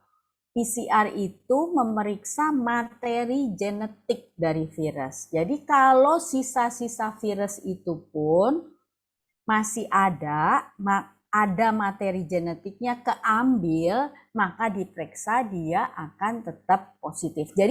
Jadi mungkin begini yang saya perlu jelaskan. Kalau kita diperiksa PCR positif pada awal sebelum isoman, kita harus isoman. Artinya kita belum tahu kita akan menjadi sakit atau tidak. Tetapi setelah diperiksa kembali, setelah isoman, kita nggak ada gejala apapun juga kita positif, itu bukan berarti kita sedang masa infeksi, begitu. Tapi kita sudah tinggal sisa-sisanya. Kalau kita sudah lakukan isoman ya, jadi ada perbedaan, ada dua poin yang harus diambil. Jadi kalau kita periksanya di sini saat kita belum isoman positif, bukan berarti kita nggak kenapa-napa, berarti kita nggak nularin gitu loh. Kita tetap mesti isoman. Tapi setelah kita isoman 10 hari kita juga nggak kenapa-napa, ya artinya kita sudah bebas begitu ya. Artinya virusnya tinggal sisa-sisanya saja. Mungkin itu Dr. Sofi lebih jelas, hanya ini belum bisa dicermati dengan baik oleh seluruh masyarakat begitu. Padahal kalau dari pemerintah sih aturannya udah jelas, Peduli Lindunginya udah hijau, terus juga ketentuan-ketentuan yang ada juga udah diperjelas, tidak perlu lagi periksa PCR setelah isoman 10 hari, itu nggak perlu lagi periksa PCR seperti itu. Iya. Begitu Dok. Iya. Terima kasih Dok. Oke, iya. Sangat jelas Dokter Wani, terima kasih. Kita lanjut ke pertanyaan berikut, Pak John Siswadi. Ada yang mau ditanyakan? Silakan Pak John. Selamat siang Dokter Sofia dan Dokter Wani. Pak. Ini saya pernah mendengar informasi seperti ini. Mutasi cenderung menimbulkan varian baru dengan transmisi yang lebih tinggi, tapi gejala dan fatality yang lebih rendah. Apakah benar, Dokter, informasi seperti itu? Sementara tadi Dokter Wani menjelaskan masih ada kemungkinan nih transmisinya bisa lebih rendah, tapi gejala dan fatality-nya bisa lebih tinggi. Itu yang pertama. Kemudian yang kedua, saya berpendapat begini, vaksinasi tidak menjamin orang tidak terinfeksi. Apakah benar, Bu? Terima kasih. Iya, saya izin langsung menjawab, Dr. Sofi. Silakan dok, iya Ya. silakan dok. Iya, jadi tadi terkait pertanyaan Pak John, apakah mutasi itu selalu menjadi lebih baik atau tidak menjadi virulen? Itu nobody knows, Pak John, ya, karena virus itu ya selalu berkembang. Tapi sekali lagi, biasanya yang normalnya itu perkembangannya itu tidak signifikan perubahan-perubahan yang terjadi, ya. Tetapi dalam hal ini kan kita terus mengamati. Jadi ada perubahannya yang bisa saja dia kawin tadi tuh, yang jeleknya jadi satu begitu ya. Bisa aja yang tadinya jelek-jelek dia saling mematahkan. Jadi malah yang lebih lunak semuanya, itu nggak ada yang tahu begitu ya, bagaimana dia berproses dalam evolusi atau mutasinya. Jadi tetap aja hal-hal seperti itu ada kemungkinan ke arah apakah dia menjadi lebih avirulen, tidak virulen, atau dia menjadi lebih virulen begitu. Nah, itu yang terus kita amati dalam perkembangannya ya. Tapi umumnya mutasi yang terjadi itu hanya minimal. Jadi mutasi itu banyak sebenarnya. Nah, Omikron ini baru yang terakhir ini ketahuan dia mutasinya hampir di beberapa titik, 30 titik lebih dia ada mutasinya, begitu ya. Nah, itu Omikron. Nah, kita kan nggak tahu lagi bagaimana dia berproses. Tetapi Omikron kalau kita lihat perjalanannya, dia bisa sampai ke 30 titik itu dia dari awal loh, dari tahun 2020. Baru munculnya di 2021 akhir begitu. Jadi prosesnya itu hampir 2 tahunan begitu ya untuk dia berubah seperti itu. Dan dalam perubahannya kita nggak tahu dia mencolok-mencolok bagaimana dan terakhir ketemu kasusnya dengan Omikron tersebut.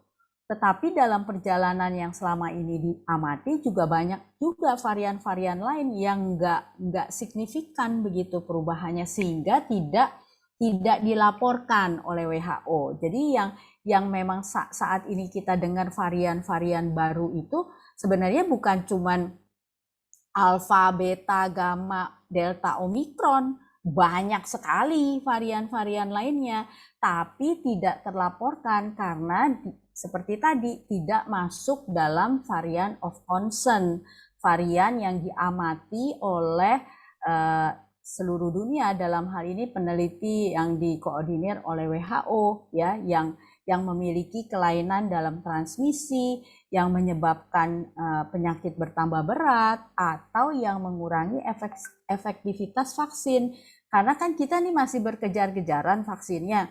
Vaksin yang kita bikin kan sekarang masih terkait pengenalan terhadap reseptor S-nya ya, protein spike S-nya begitu. Kalau nanti dia berubah protein S-nya kan nanti vaksinnya atau antibodinya nggak bisa kenalin si virusnya lagi. Itu yang kita takutkan. Makanya kita mesti adu cepat.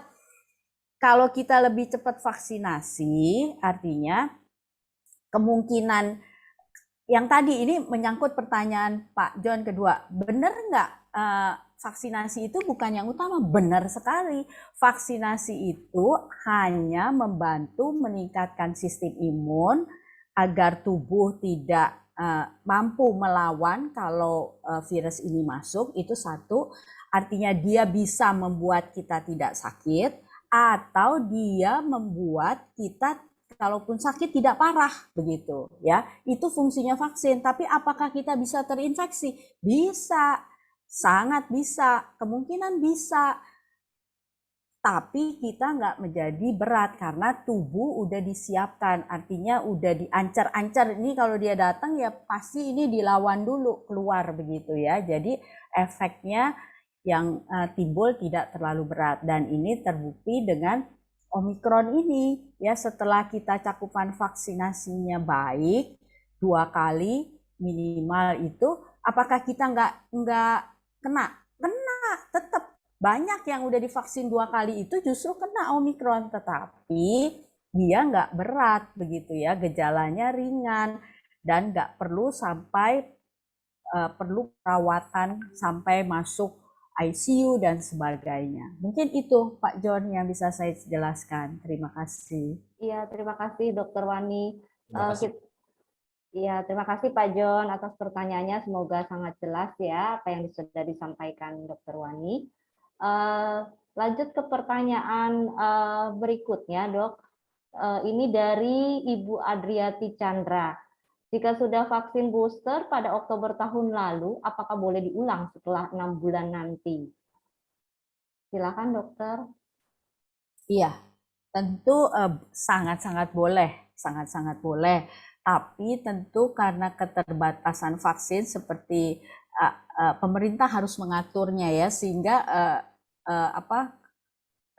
keperluan vaksin ini tidak menjadi kericuhan lah begitu ya. Artinya begini, makanya kenapa vaksin itu difasilitasi pemerintah, karena WHO itu sangat mengharapkan pemerintah memfasilitasi.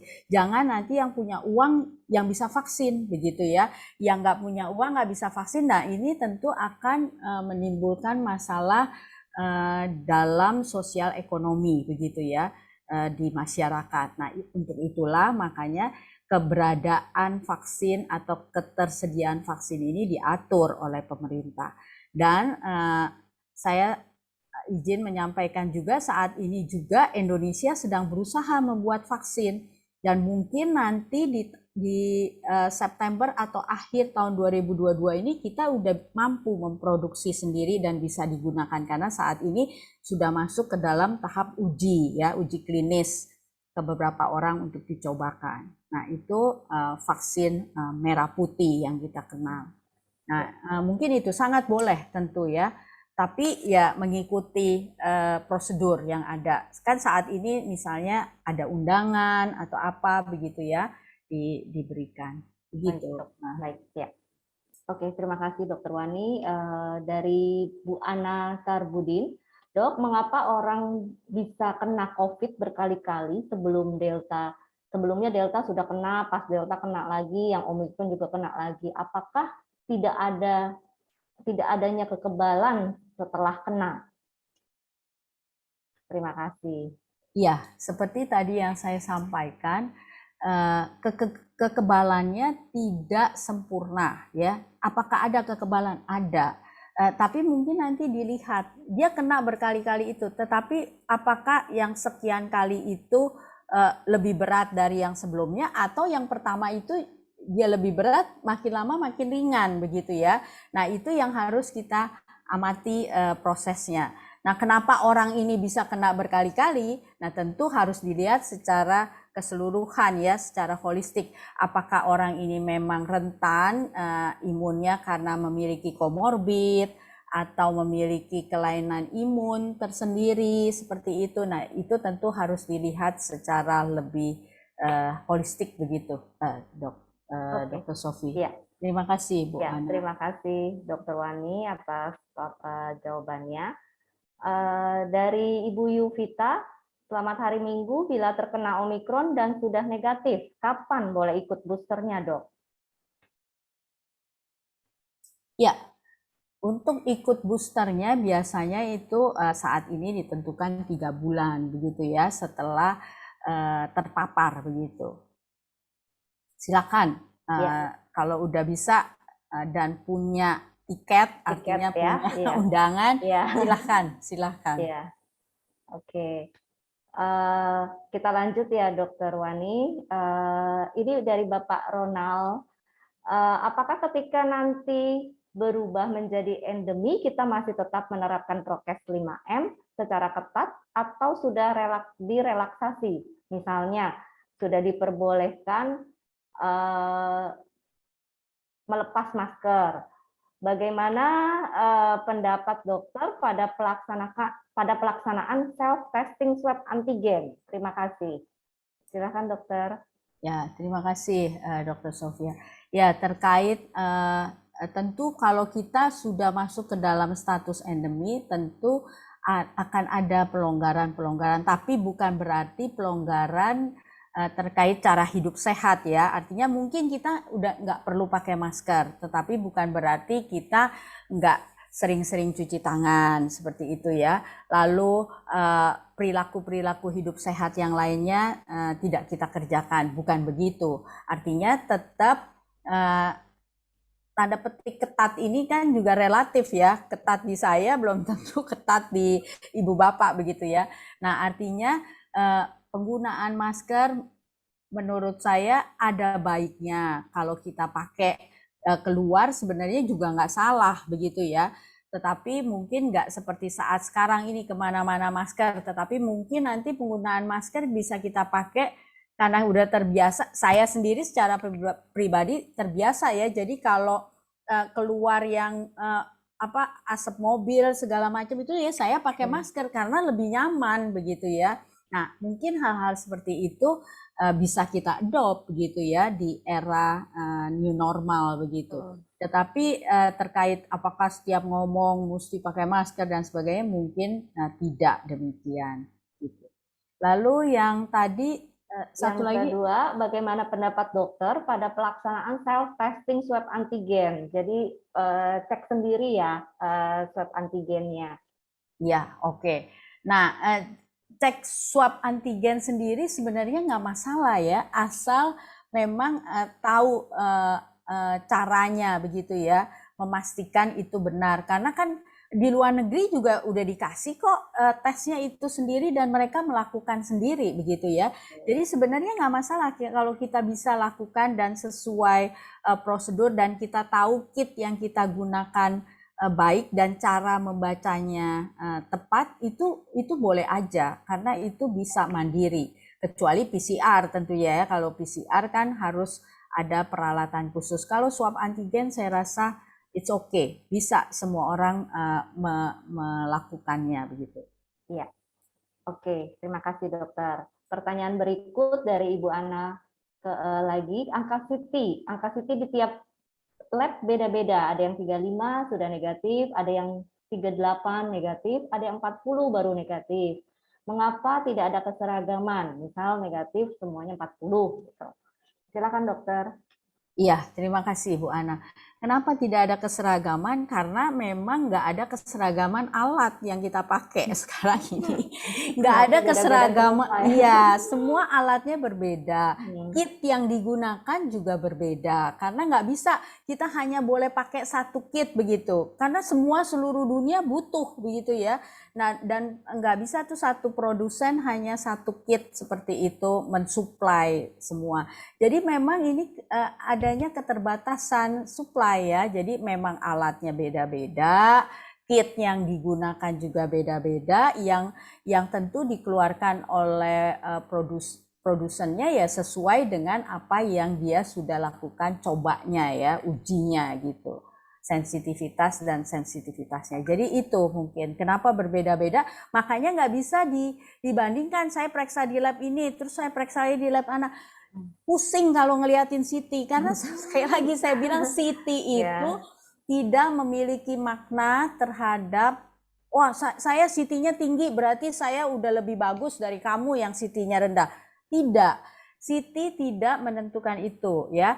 Jadi yang menentukan adalah yang kita lihat klinisnya. Ada yang CT-nya tinggi, klinisnya jelek. Ada yang CT-nya rendah, klinisnya nggak kenapa-napa dia. Nah, itu yang kita lihat justru klinisnya, gejalanya. Jadi ibu bapak jangan dipusingin sama CT. CT saya 40 hore, saya lebih sehat daripada kamu yang CT-nya 25 katanya gitu. Enggak juga.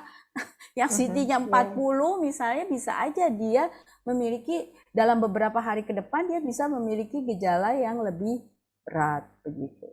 Itu dok. Jadi jangan lihat CT deh ibu bapak pusing. Iya, betul. Lihatnya positif atau enggak aja begitu. Betul. sudah dipermudah lah ya dok ya, kita untuk masyarakat melihat hasil akhirnya saja, negatif atau positif gitu ya. Dan pertanyaan berikutnya dok dari Bapak Yos Saputra. Selamat siang Dokter Wani, apakah ada case pada orang yang isoman ternyata di hari ke-9 dan seterusnya menjadi parah atau baru muncul gejalanya? Silakan dok. Iya, ada kasus seperti itu, tetapi pada kenyataannya itu saya sampaikan beberapa karena kasus kecolongan. Ya, kasus kecolongan artinya begini, enggak dideteksi. Harusnya kan sepanjang isoman itu bukannya isoman diam di rumah nggak melakukan pemeriksaan ya dan pemantauan. Artinya harusnya setiap orang yang isoman itu ada yang melakukan monitor dari nakes, apakah itu dari pihak puskesmas atau dari sebenarnya pemerintah menyediakan kan fasilitas dari telemedicine begitu ya, itu harusnya dimonitor. Jadi setiap hari, setiap day by day itu dites apa aja yang perlu dimonitor seperti saturasi, tekanan darah dan lain-lain begitu ya. Tekanan darah, saturasi, nadi dan sebagainya itu biasanya kita cek begitu ya untuk monitor hariannya. Nah, kalau yang hari ke-9 baru timbul itu terjadi nggak langsung mendadak. Biasanya ada penurunan saturasi terlebih dahulu kalau memang ada gejala yang bertambah berat di hari ke-9. Apakah hari ke-9 ada? Ada. Karena sebenarnya itu gejalanya udah mulai bukan pas di hari ke-9, mungkin di hari ke-5, 6, 7 itu udah ada tapi tidak terdeteksi atau tidak dirasakan. Begitu, dokter. Iya. Tapi mungkin dikonfirmasi ke Pak siapa ini yang menanyakan apakah ada Pak Yos Saputra ya. Ya, Pak Yos Saputra, apakah demikian adanya gitu dari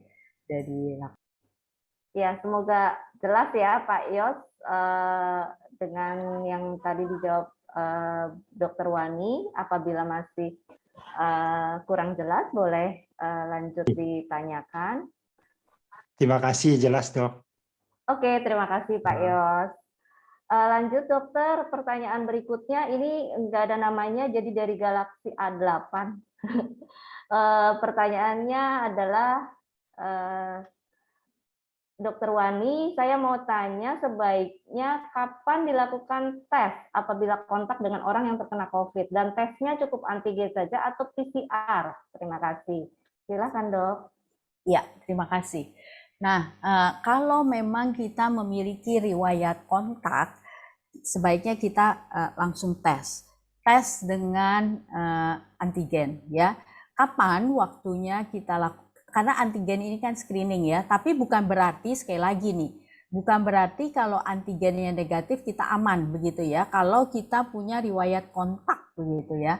Nah, kapan kita lakukan pemeriksaan? Biasanya seiring dengan masa inkubasi daripada virus ini, 1-2 hari setelah kita kontak, biasanya itu baru terdeteksi ya, apakah itu melalui antigen atau melalui PCR. Tapi saya mau jelaskan di sini, tentu pemeriksaan dengan PCR akan lebih sensitif daripada antigen. Karena dari data penelitian yang sudah dilakukan, antigen itu baru bisa mendeteksi positif kalau CT dari PCR biasanya di bawah 30 begitu ya. Jadi 25 ke bawah tuh biasanya dengan antigen positif. Jadi bisa saja begini, pemeriksaan antigen negatif, PCR-nya waktu dites positif, itu sangat-sangat mungkin ya. Lalu pemeriksaan antigen positif, apakah PCR-nya pasti positif? Iya. Begitu ya. Nah, itu yang perlu dideteksi. Hanya ada beberapa kasus antigennya positif, PCR-nya negatif. Itu pun bisa terjadi pada beberapa kasus. Hanya 1-2%. Karena itu terkait keterbatasan alat begitu ya. Itu ada kasus demikian. antigennya positif, ternyata cross reaksi, bukan karena COVID, tetapi karena reaksi dengan virus lainnya, begitu. Itu mungkin yang bisa saya sampaikan. Jadi biasanya 1-2 hari setelah kontak, begitu ya. Cuman kan kadang-kadang begini, saya kontak dengan si A 2 hari yang lalu, hari ini dia tes positif. Terus saya gimana nih? Saya mesti tunggu 2 hari lagi atau sekarang saya tes? Kalau kontaknya 2 hari yang lalu, terus hari ini dia tes dia positif, ya kita langsung tes juga, begitu ya. Karena sudah 2 hari, jangan nunggu lagi 2 hari setelah hasil yang kita kontak itu positif. Mungkin itu lebih jelasnya kali ya, Dr. Sofi. Iya, terima kasih Dr. Wani. Pertanyaan dari Pak Hendra, pertanyaan berikutnya, dengan menurunnya efek Omikron, apakah kita bisa mengandalkan imunitas tubuh saja sehingga tidak perlu di booster? Apa beda vaksinasi dengan terkena langsung oleh virusnya? Bila sama, bisa diperhitungkan sebagai telah mendapat vaksinasi di Peduli Lindungi. Protokol yang dijalankan bagi penderita COVID, apakah perlu disesuaikan dengan mutasi virus yang lebih ringan supaya tidak membebani keluarga penderita? Silakan, Dok. Iya, jadi begini, kalau terkait membebani keluarga ini saya kurang jelas nih maksudnya, Dr. Sofi, mungkin nanti dipertanyakan lagi ya, maksudnya apa, kebijakan terkait apa begitu ya. Nah, kalau misalnya dia yang pertama tadi gimana, Dok? Dengan menurunnya efek Omikron, Dok, apakah kita bisa mengandalkan imun sehingga tidak perlu booster gitu? Apa bedanya vaksinasi dengan terkena langsung oleh virusnya? Ya, ini pertanyaan bagus sekali nih. Jadi karena ini memang banyak ya terjadi. Jadi kalau apakah kita perlu booster setelah kita terkena paparan begitu ya? Jadi mekanisme imunisasi sebenarnya ada 2 ya prosesnya.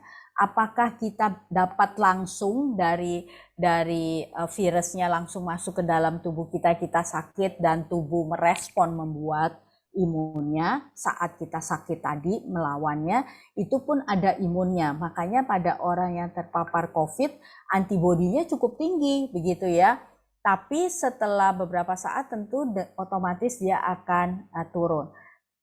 Yang terjadi paparan terhadap kalau kita sakit karena tubuh dipaksa langsung untuk membuat, maka itu biasanya akan lebih tinggi daripada kita di booster, di vaksinasi biasa begitu ya, di vaksin biasa begitu. Karena kalau di vaksin biasa kan kita dimasukkan antigennya doang, bukan virusnya ya, jadi bukan responnya secara langsung, istilahnya tiruannya lah begitu ya. Dibuat seperti kita sakit, kemudian kita membuat antibodinya. Tentu titer antibodinya biasanya lebih rendah dibandingkan kita yang terpapar langsung. Hanya apakah terus yang terpapar langsung ini nggak perlu booster begitu? Tidak juga, pada kenyataannya yang diamati setelah beberapa bulan, jadi dilihat itu 3-6 bulan, itu turun antibodinya. Jadi tetap perlu diingatkan lagi tubuh ini terhadap perlunya antibodi yang sesuai atau yang kadarnya mencukupi untuk bisa melawan COVID ini atau SARS-CoV-2 ini. Lalu yang tadi kebijakan itu maksudnya apa ya, Dok? Jadi begini, Dok, maksudnya Pak siapa tadi, Pak Hendra, Pak Hendra Dasuki. Jadi kalau misalnya mutasinya virus lebih ringan supaya tidak membebani keluarga penderita. Misalnya kalau keluarganya sakit kan memang tidak bisa dijenguk gitu ya, atau kalau meninggal kan memang mempunyai protokol sendiri untuk penderita COVID. Nah, apakah memang protokol yang dijalani bagi penderita itu memang perlu disesuaikan dengan mutasi virusnya nggak. Kalau misalnya lebih ringan, mungkin protokolnya lebih tidak perlu ketat gitu mungkin kali ya, Pak Hendra ya. Ya, baik.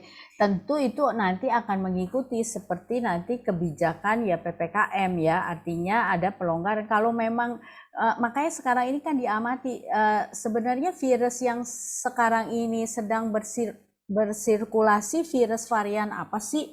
Varian Omikron kah yang dominan begitu ya, yang kita tahu lebih avirulen dibandingkan yang Delta begitu ya. Nah, tentu nanti ya akan ada penurunan atau kebijakan ya terkait hal itu, dan memang paparan terhadap cakupan imunisasinya sudah mencukupi targetnya, artinya itu tidak akan mengenai misalnya anak kecil atau orang tua atau orang yang memiliki komorbid dan sebagainya, itu bisa udah terlindungi dengan cakupan imunisasi atau kekebalan kelompok yang baik, tentu itu tidak akan menjadi masalah lagi. Artinya kita akan nanti ya mulai perlahan ya akan bergeser ke arah endemi begitu, yang tidak membatasi hal-hal yang seperti sekarang, misalnya nggak boleh dibesuk, nggak boleh kalau meninggal langsung harus dengan protokol ketat dan sebagainya. Tentu hal-hal seperti itu tidak dilakukan lagi. Artinya kebijakan tentu akan mengikuti situasi kondisi yang ada, Dok. Baik. Terima kasih Dr. Wani, semoga jelas Pak Hendra. Pertanyaan terakhir ini mungkin Dok yang masuk ke kolom chat dari Bapak Karnadi. Dokter, jika kita masuk masa endemi dan semisalnya ada yang terkena flu yang mirip dengan Omikron, apakah kita mesti cek swab PCR atau antigen atau nggak perlu sama sekali, Dok? Iya, pada nanti kalau bila mana sudah masuk ke dalam status endemi, tentu kasus ini kan sudah sangat-sangat jarang begitu ya, timbul kasus baru. Tentu ini dan angka fatality rate-nya berarti kalau udah masuk endemi udah kecil sekali begitu. Jadi ini akan nanti seperti penyakit flu biasa ke depan begitu ya. Itu yang kita prediksi begitu, nanti ke depan dia akan seperti penyakit flu biasa. Ya mungkin dia batuk pilek biasa begitu, dalam beberapa hari sembuh begitu. Seperti influenza. Dulu pun influenza pernah menjadi pandemi, Ibu Bapak. Mungkin kalau Ibu Bapak ingat di tahun 1918, awal abad ke-20 itu influenza menjadi pandemi dan menyebabkan banyak kematian seperti saat ini. Tapi kan saat sekarang ini sudah menjadi ya biasa kita flu, dan saat ini juga sudah ada vaksinasinya untuk flu begitu ya. Nah, dan ini juga vaksinasinya tetap diperuntukkan atau dianjurkan bagi orang-orang lanjut usia begitu. Mungkin kalau anak muda atau yang status imunnya baik, tentu nggak perlu vaksinasi influenza. Jadi ada juga vaksinasi influenza sekarang ini. Jadi bisa ke arah seperti penyakit influenza pada umumnya. Ya, baik. Terima kasih banyak Dr. Wani atas pemaparannya, dan sesi diskusi kita berlangsung menarik ya. Mungkin masih banyak yang juga mau bertanya, tetapi waktu memang sudah habis. Kita akan tiba pada kesimpulan akhir ya, apa yang sudah disampaikan yang akan menjadi highlight bagi para peserta yang hadir. Kami persilahkan Dr. Wani untuk memberikan kesimpulan dari awal hingga akhir tadi. Silahkan, Dok. Ya, terima kasih Dr. Sofi. Terima kasih sekali atas kesempatan yang diberikan. Sekali lagi saya mengucapkan terima kasih kepada Ibu Bapak Panitia dan juga tentunya kepada Ibu Bapak yang hadir saat ini bersama-sama. Yang saya ingin sampaikan, yang pertama tentu di dalam menghadapi masa pandemi saat ini, kita tetap memiliki keyakinan dan iman, percaya yang teguh, serta memiliki pengharapan bahwa pemeliharaan Tuhan tidak akan berkesudahan, begitu ya. Dan ini nyata dalam kehidupan kita tentunya, bahwa pandemi ini akan berakhir. Tetapi kapan waktunya, ya tentu itu menjadi waktu kedaulatan Tuhan, begitu ya, kairos Tuhan, begitu, kapan pandemi ini akan berakhir. Tetapi sejauh kita diberikan hikmat oleh Tuhan untuk melakukan apa yang terbaik yang mampu kita lakukan untuk segera kita lepas, karena kita sudah diberikan pengetahuan dan sebagainya untuk segera lepas dari pandemi ini, ya tadi yang saya anjurkan adalah kita tetap menerapkan cara hidup dan perilaku hidup yang sehat, lalu juga tetap mematuhi ketentuan-ketentuan atau kebijakan yang telah ditetapkan pemerintah, yang tentunya saya rasa pemerintah tidak menginginkan rakyatnya dalam hal ini menderita, begitu ya. Artinya melalui tangan pemerintah Tuhan memberikan hikmat dan bijaksana dengan ketentuan-ketentuan yang ada, ya, penyediaan vaksin, aturan-aturan yang dilakukan. Tentu kalau kita mengikuti apa yang telah ditetapkan, kita bisa melewati semua dengan baik. Terima kasih, Dr. Sofi. Mungkin itu saja yang saya izin sampaikan. Iya, terima kasih banyak Dr. Wani atas pemaparan dan kesimpulan akhirnya. Semoga apa yang sudah kita dengar dari dokter sangat bermanfaat dan dapat diterapkan di dalam kehidupan kita, tentunya dengan meningkatkan disiplin kita, ya, dan terus menjaga protokol kesehatan, ya, karena kita juga tidak mau tertular dan tidak mau menularkan, gitu ya. Jadi kita memang harus betul-betul menjalani hidup kita ini dengan berhikmat, tidak perlu takut berlebihan, tidak perlu seperti orang yang tidak yang terus tidak menjalani kehidupan ini, tidak melakukan aktivitas apa-apa, tapi memang kita tetap hidup normal, tetap melakukan protokol kesehatan seperti yang tadi sudah disampaikan dengan 5M, melakukan vaksinasi, tetapi kita juga tetap berhikmat karena semua pertolongan kita hanya dari Tuhan. Terima kasih sekali lagi kepada Dr. Wani atas waktunya, atas pemaparannya dan berbagi ilmunya. Semoga dokter dan keluarga sehat selalu. Dan kita akan lanjut, Bapak, Ibu, dan saudara-saudara sekalian, dengan kesimpulan yang berikutnya atau pandangan dari sudut pandang dari Alkitab yang akan disampaikan oleh Pendeta Mary Malau. Silakan Ibu Mary. Terima kasih Dr. Sofi, terima kasih Dr. Wani. Bapak Ibu, mungkin sebagian besar dari kita ikut acara bincang-bincang KD pada kali ini dengan tema Welcome Omicron, Bye-Bye Pandemi, dengan sebuah harapan besar bahwa pandemi ini akan segera berakhir.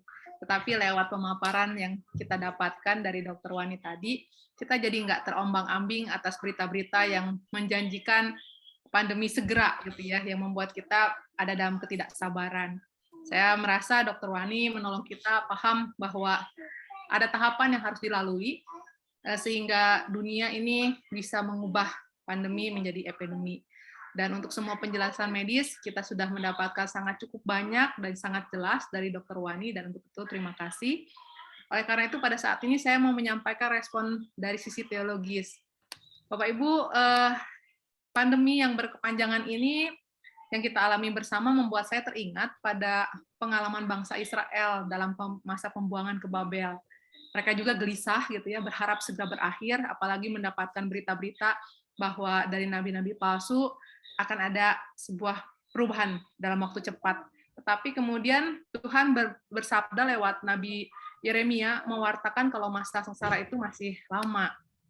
Apa yang disampaikan Nabi Yeremia tentu tidak mengenakan untuk didengar, tetapi pada waktu itu banyak orang diajak untuk tidak fokus pada kapan berakhir, sehingga tidak menata diri selama masa pendidikan Tuhan berikan bagi mereka di pembuangan tadi.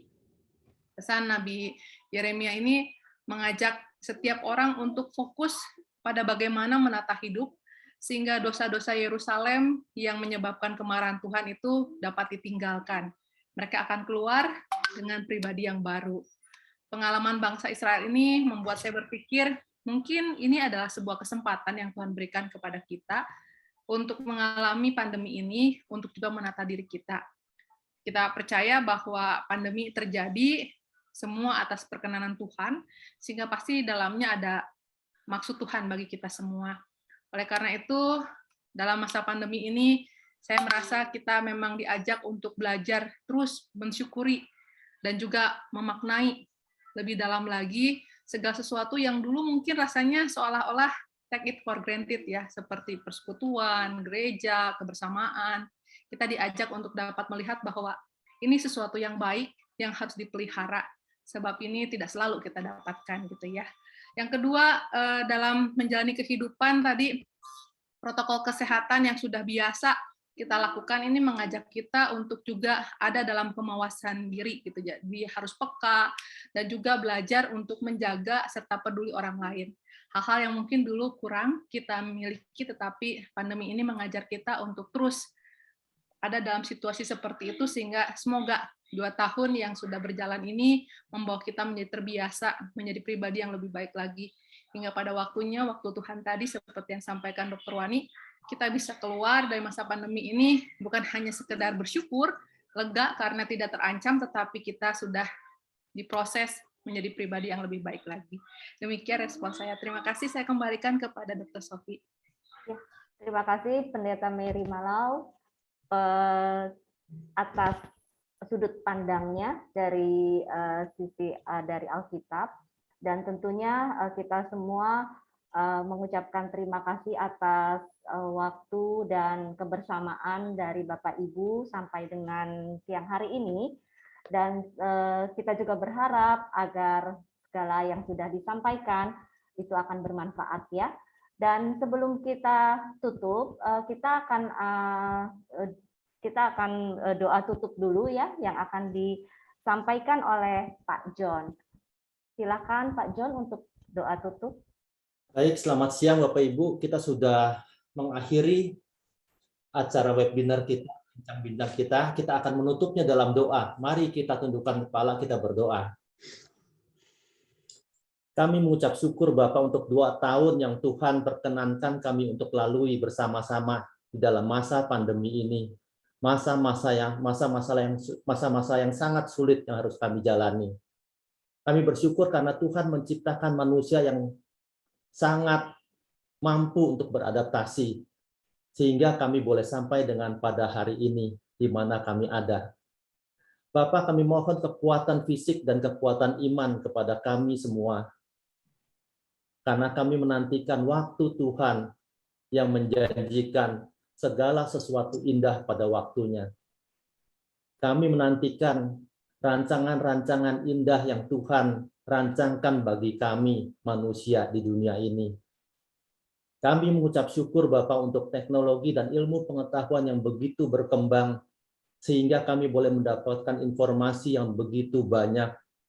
Biarlah kami boleh memohon hikmat Tuhan untuk menjalani kehidupan kami sehari demi sehari ke depan dengan pertolongan dan pimpinan Tuhan saja. Kami mengucap syukur Bapak untuk Dr. Wani dan Dr. Sophie yang boleh meluangkan waktu untuk membagikan apa yang mereka miliki, informasi, ilmu pengetahuan dari kedokteran, dan juga Ibu Mary yang membagikan wawasan secara teologi. Biarlah kami boleh memakainya untuk menjalani kehidupan ini. Bapak, kami juga mengucap syukur untuk Komisi Dewasa yang boleh menyelenggarakan acara ini. Tuhan berkati supaya pengurus Komisi Dewasa terus boleh berpikir apa yang baik yang mereka boleh lakukan untuk melayani Tuhan, melayani jemaat Tuhan, membagikan berkat bagi orang banyak. Inilah kami Bapak, kami mau serahkan waktu ke depan kehidupan kami ke dalam tangan pimpinan Tuhan saja. Di dalam nama Tuhan Yesus kami sudah berdoa. Amin.